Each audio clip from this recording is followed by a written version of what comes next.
Today's number, $150 billion. That's how much the U.S. government could be refunding importers now that the majority of tariffs were ruled illegal. That's right. Welcome to an emergency episode of Prop G Markets. Ed, let's get right into it. The Supreme Court just struck down the majority of President Trump's tariffs. In a 6-3 decision, the justices ruled he exceeded his authority by imposing the tariffs without congressional approval. This marks the first time the court has struck down one of his second-term policies. Stocks rose on the news. So essentially, Ed,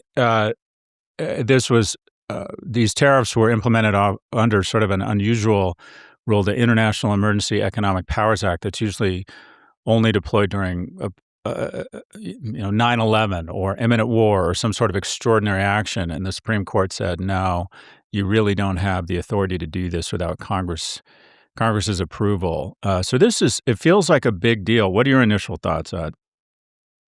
My initial thought is we are experiencing our second Liberation Day. I would say to you, happy Liberation Day, Scott. We're finally liberated. I don't think that we're going to see these tariffs. I mean, put it this way, I don't think that Trump is going to go down without a fight here. So I think that's probably why you're seeing this reaction from the markets, which I would say is kind of tepid. I mean, I think there's an element of markets trying to understand what is actually happening here. How is this all going to play out? How is it going to work?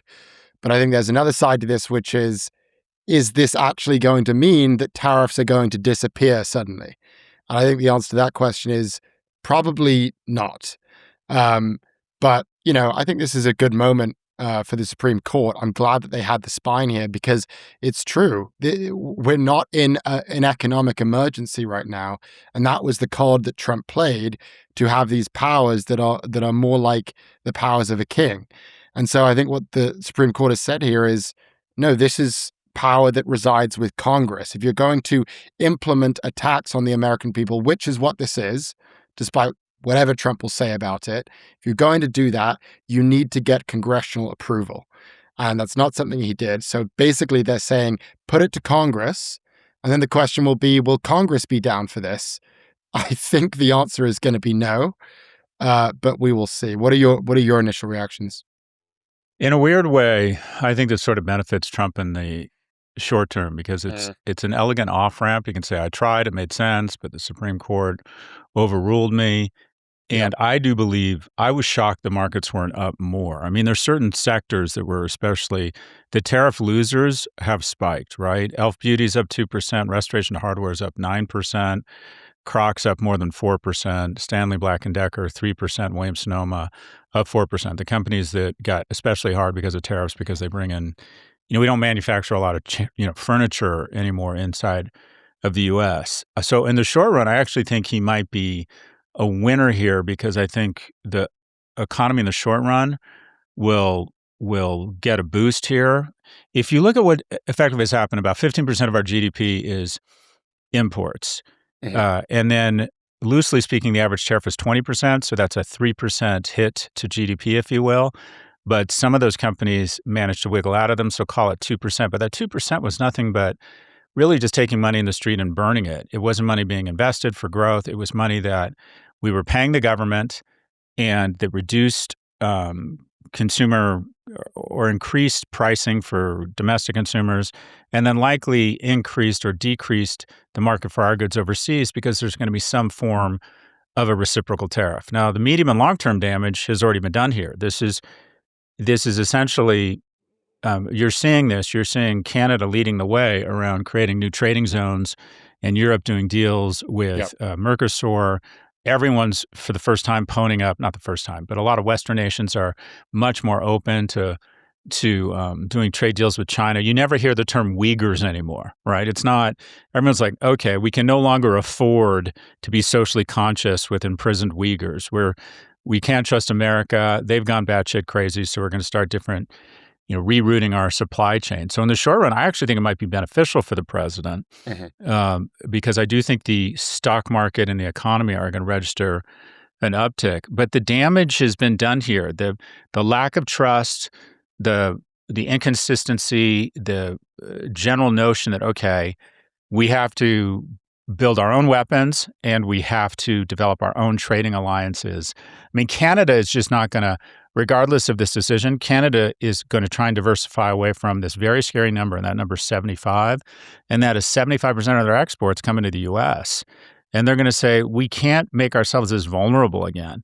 So even though in the short term, this will be great for Canada, it'd be really interesting to see what's happened to the Canadian stock market in reaction to that, because they are the ones that were likely hurt the most. I think China may go up a little bit, but China's gone from 17% of their exports going to the U.S. down to 10%. They've already said we need to diversify away from this batshit crazy administration. But this is going to be, and the other thing I was immediately curious on is hedge funds like Diameter Capital were buying the paper, were buying the claims, and I wonder what's happened to those. I actually think there's probably still a good trade there, because if the Supreme Court has said this is illegal, I have a difficult time seeing how the claimants, and that is people paying these tariffs, won't at some point get their money back. Yeah. Well, I think the value of those refunds has definitely skyrocketed.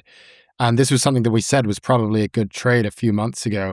By the way, something is also kind of funny is that the guys over at Cantor Fitzgerald, i.e., the children of Howard Lutnick, were one of the biggest buyers of those tariff refund claims. So they're going to be a big winner coming out of this. Something you also said there about Trump, this kind of is a win for Trump potentially. Something I would add on to that, I agree with that. I would add that Trump loves being the antagonist. And this was something that almost played into his hand during the previous administration, where a lot of things happened that got in his way. And it was a great excuse to say to the American people, I would have done it this way, but these people didn't let it happen. There was the Russia hoax. There was the deep state that was getting in my way. So far in this administration, this is probably the first time where a very, very large and powerful body has actually put a stop to Trump. We'll see if that actually is what transpires here.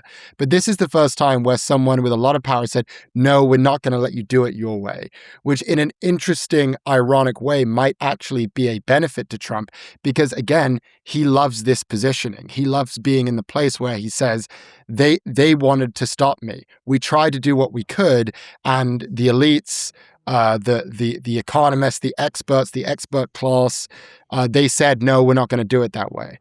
And so I think that could actually be some juice for him politically. I think it will also take some energy perhaps away from what's happening with Epstein. It might also help him in terms of his issues on affordability. He can say, things would have been different had SCOTUS not gotten in the way. And I'm anxious and worry that might actually be a benefit to him going forward. But you have to give the Supreme Court its credit here. I mean, this was clearly the right decision.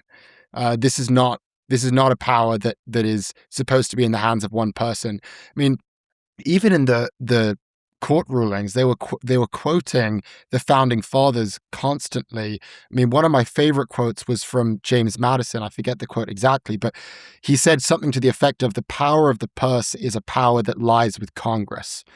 The power of the purse is not something that you give to the president. If you're discussing issues that actually affect the pockets of everyday Americans, i.e. taxes, then that is something that you have to get through Congress. And that's not something that Trump did here. So I think this is the right decision, but I do worry that it might, as you say, it might be a benefit to Trump in a lot of ways. What'll be interesting is to see his response, because there are other means or vehicles through which he could try and hold on to or impose tariffs. There's different tariffs that have different, but they have more limitations. But top administration officials say they expect to keep the tariff framework in place under other authorities. The thing that really strikes me is that they have been collecting somewhere, I believe, around $30 billion a year. I'm sorry, $30 billion a month because of these additional tariffs. And when I think about the damage that's been done in terms of other nations rerouting their supply chain around the U.S., $30 billion a month is just chicken shit. I mean, if you were going to say, all right, the government gets to collect $30 billion from consumers, which is what this is, a tax on consumers, and in exchange for that, every large economy in the world is going to be trying to figure out how to work around the US, that's just the worst trade in the world. Yes. And I don't think this is, as I said, I don't think this is business back to normal. I think Italy's like, yeah, fuck you, boss. We're going to try and figure out a way to sell more limoncello into China. And Canada has said that they removed the imports on BYD Chinese electric vehicles. They're not going to reimpose those tariffs.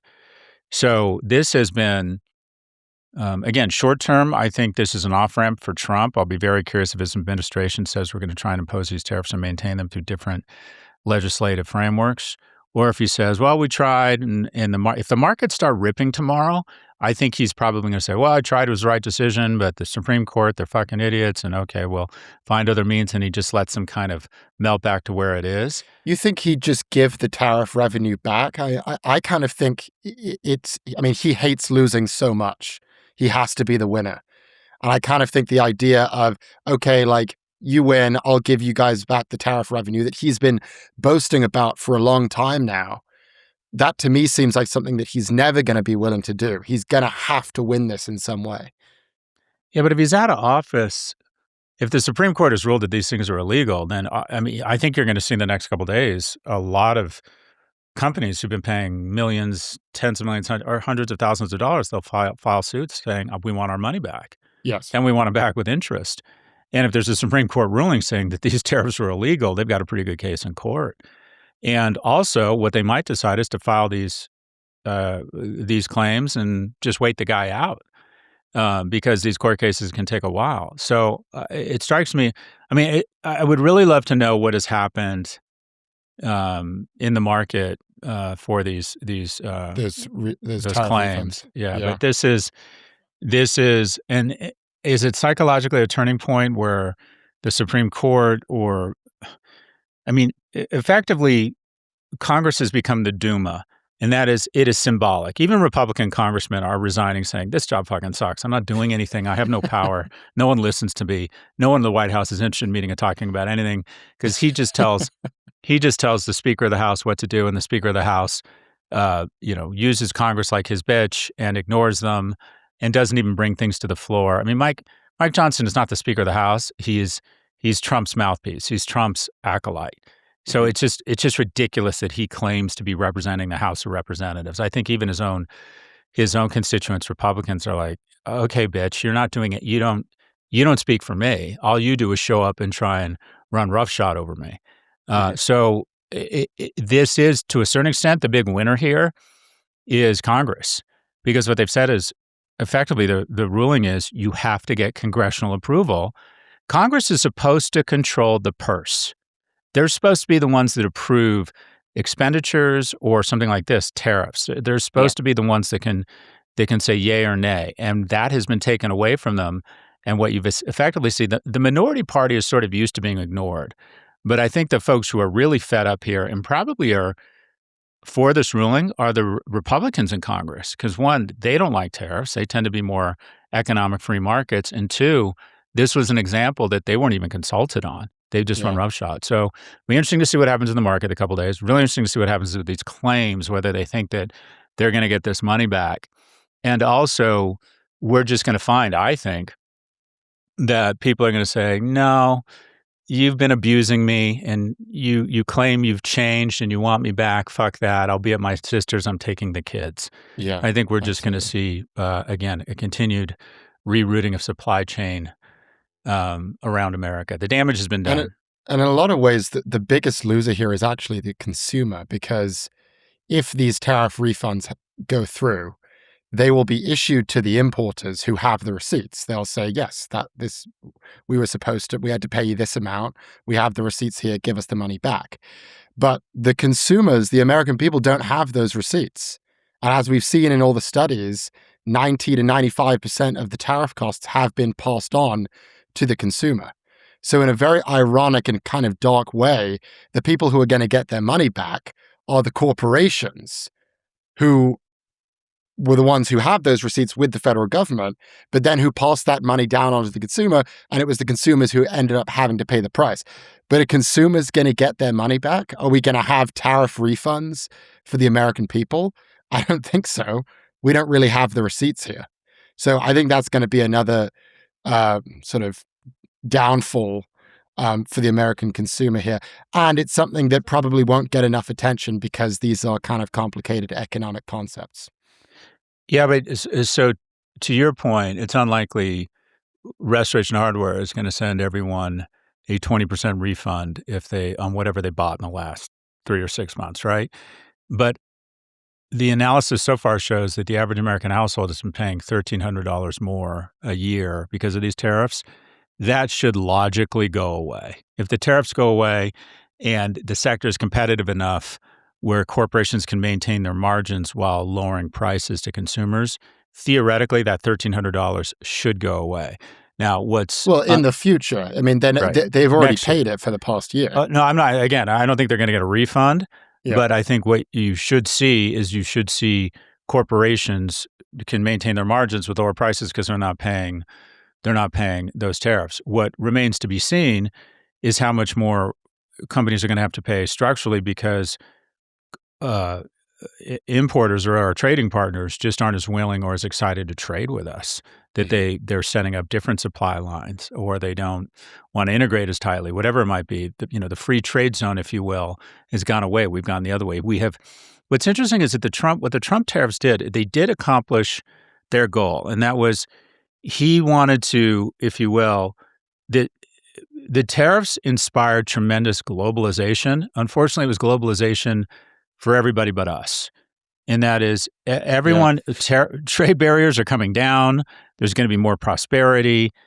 BYD is going to boom. Canadian consumers are going to get cheaper electric cars and then take that money and spend it on other things that Canada has a cost advantage around producing. So he's inspired this unbelievable, I would think, kind of unlock or globalization of trade. It's just he's inspired it around, all 158 nations sans the U.S. I mean, North Korea, or not North Korea, Korea, Japan, and China are talking again. Mercosur and the EU are talking about an agreement. But anyways, any closing thoughts before we wrap up here, Ed? I think on that point, this is just Brexit. This is America's Brexit all over again.